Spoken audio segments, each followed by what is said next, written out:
High everyone आज के तुम्हारे साथ शेयर करছি একটা ব্রেকফাস্টের দারুণ রেসিপি। তো বানাচ্ছি আমি আজকে স্যান্ডউইচ, তাও কি ভেজ লোডেড চিজ স্যান্ডউইচ।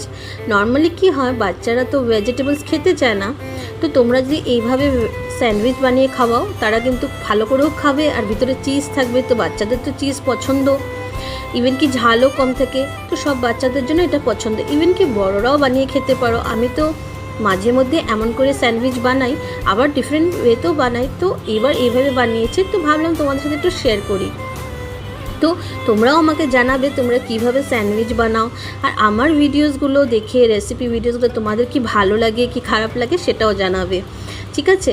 তো এইভাবে আমি স্যান্ডউইচ বানিয়ে সবাইকে বানিয়ে দিয়েছিলাম, তো সবার তো খুব ভালো লেগেছে। তো ভাবলাম